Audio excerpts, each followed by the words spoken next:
अस्सलाम वालेकुम नाजरीन, मैं हूं मज़हर न्याज़ी और आप देख रहे हैं 51 न्यूज़। इस वक्त मैं आपके सामने एक स्टोरी लेकर आ रहा हूं। मेरा कैमरामैन दिखा सकेगा कि यहां झील के वस में एक शीशम का खुश्क दरख्त मौजूद है, जिसके बारे में बहुत सारी बातें अपने स्टोरी देखने के बाद फ़ैसला करना है कि इसमें गलत क्या है और दुरुस्त क्या है। यहाँ के मकामी लोग यहाँ पर मौजूद हैं जो कि इस हवाला से इसके हक़ाइक़ बताएंगे, इसके बारे में जो स्टोरियाँ यहाँ पे बयान की जा रही हैं उनके बारे में बताएंगे। साथ ही हमारे साथ मौजूद है मलिक ज़फ़र कुंदी, तो उनसे इस शीशम के दरख्त के बारे में पूछेंगे कि इसकी क्या कहानी है, क्या हक़ाइक़ हैं। जी, इसनों सुक्की टाली आदे इस टाली नूं इस दे बारे जिहड़ी सारे कोलों बजुर्गों च रवायत पहुंची है जी, वो पहुंची इस तरह पहुंची है कि 1870 वाली जिहड़ी 1870 झील आई इस तो बाद ये जिहड़े सारे बजुर्ग हैं ये उतले इत्थे उत्ते आण बैठे मन दे उत्ते। इत्थे फिर खूह खटे गए, इत्थे वक्त मुख्तलिफ ये असारी जिहड़ी कौम नूर खैल है, ये असारी नूर खैल कौम ने जाते खूह खट्टा आई 1870 तो तकरीबन बाद, और तकरीबन 1874 इत्थे पहली दफ़ा एक प्राइमरी स्कूल बना कुंदियां दे विच जिहड़ा आई था। उस तो बाद इन्होंने अपने चूँकि पानी का होर जरिया हाई कोई ना,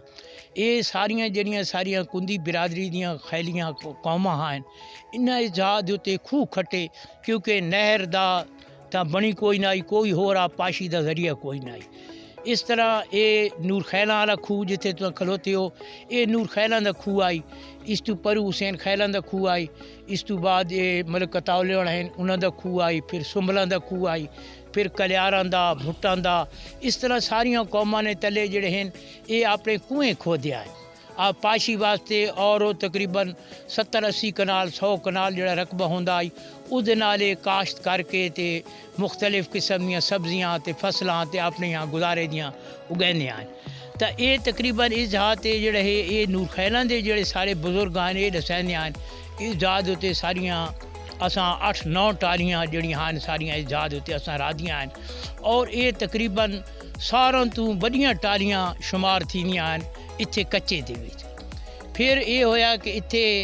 जिस वक्त ये रकबा इत्थों चश्मा ने एक्वायर कर लिया सन 1970 जिस वक्त झील आ गई। इस तो पहले कुनियां दे विच 1918 दे विच ताउन दी वबा आई, चूहे शूहे जिहड़े खुलन दे विच मर गए हैं। तो उन्हां दे मरण तो बाद जिहड़ा है इस जहाज दे उत्ते सारे बजुर्ग जिहड़े नूर खैल कबीले दे हैं वो एक मिठे टमाणे चू फ़कीर घिनाया हैं पुरानी रवायात के मुताबिक। उन्हें शहर के आसू पासू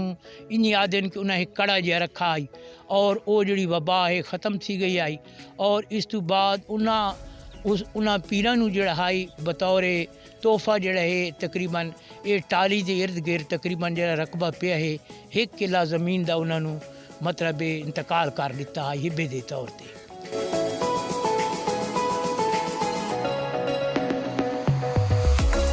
और ये जिस वक्त 1970 दे विच इत्थे चश्मे बैराज का पानी छोड़ा गया है, तो वो जी पेमेंट आई वो भी उन्होंने पीरां नूं मिली जिहड़े मिठे टमाणे वाले हैं उन्होंने आके ते गिन गए, जिहड़े उन्होंने पिछे लवाहिकीन हैं वो गिन गए।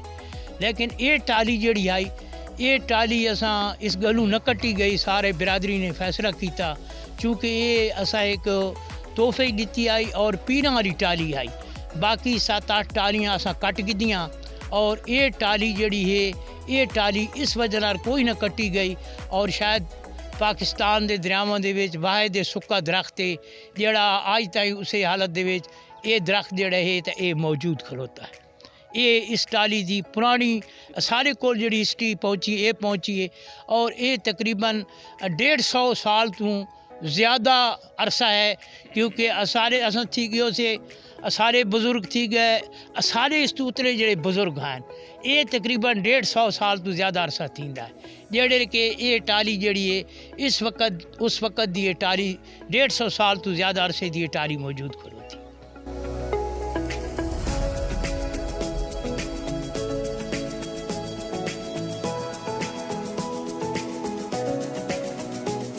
और बुज़ुर्ग भी यहाँ पर मौजूद हैं, इनसे भी कुछ पूछेंगे इस शीशम के खुश्क दरख्त के बारे में कि इसकी क्या कहानी है। जी,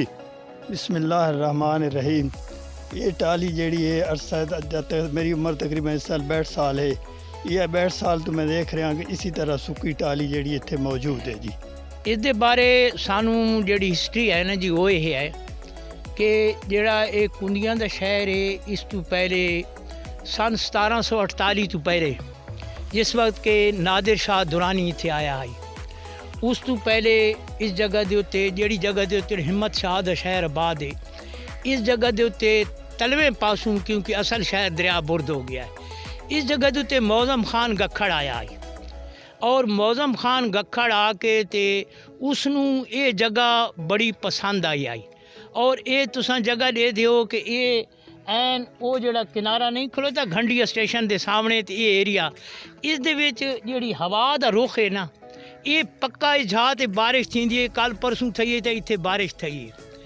موزم نگر بہت بڑا اتنے ایک اور اس نو جڑے گکھڑ قوم آئی انہوں دا قلعہ آکھا ویندا آئی اور کیپیٹل آئی گکھڑ قوم دا اور اس دے وچ جڑی 1878 والا سارا بندوبست ہے اس دے وچ یہ تحریر ہے کہ موزم نگر کے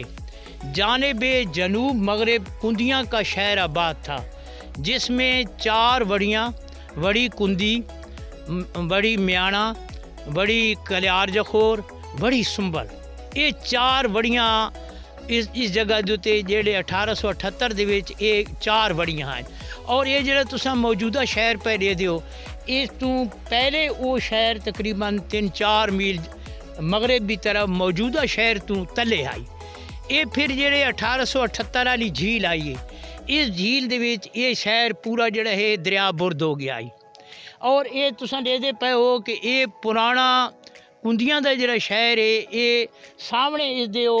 ہے کافر کوٹ وہ جڑا پہاڑ کو سامنے نظر آندا پیا جڑی جگہ دے بالکل سورج ہن کھلوتا ہے اس جگہ دے تے کافر کوٹ دا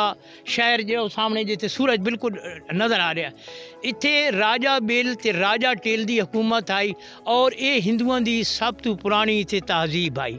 کہ بلوٹ تساں بن کے دیکھو اتھے 3-4 پگوڑے اس وقت ہی موجود ہیں اور یہ تساں اس دے سامنے دیکھو کہ بھائی اس جگہ تے شہر آباد آئی کندیاں دا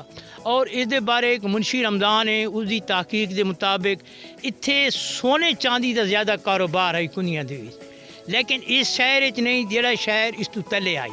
اور پھر اس شہر نو جڑا ہے نا کافر کوٹ جڑا ہے اور یہ سکندر اعظم جڑے آیا ہے اس دا اتھوں ایک جرنیل گزرا ہے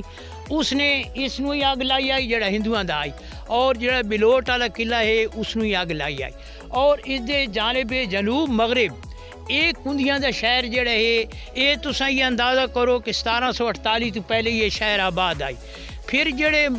گکھڑ ہیں وہ بڑے ایک ظالم قسم دے اور بڑے اور انہاں دا شہر پرانا جڑا سن راہ دسین وہ اتھوں گن کے تے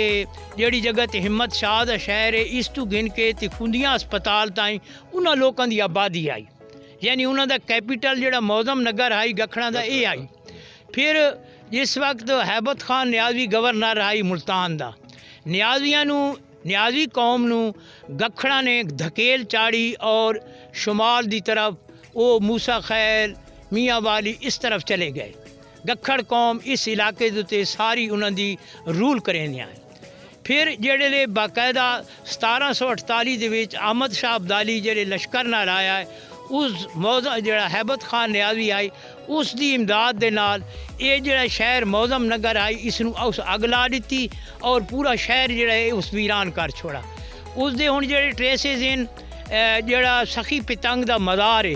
اس دے تلے وہ شہر آئی آباد لیکن وہ شہر دریا برد ہو چکا ہے اس جگہ دے تھوڑے نشان توانو اس جگہ دے اتلی شاہی تے سخی پتنگ دے اگوں پرانے برتناں دے تے اس جگہ دے توانو آثار ملدے اس جگہ دے اتے اس پرانے شہر دے جڑے ہیں تا کندیاں جڑے شہر ہے یہ کم از کم مغلئی دور دا آباد جڑا مغلاں دی حکومت آئی 1878 والے بندوبست دے مطابق ہی اور یہ تقریباً 400-450 سال دا شہر یہ کندیاں دا شہر آباد ہے جڑے پہلے کندی قبیلہ اتھے آ کے آباد ہویا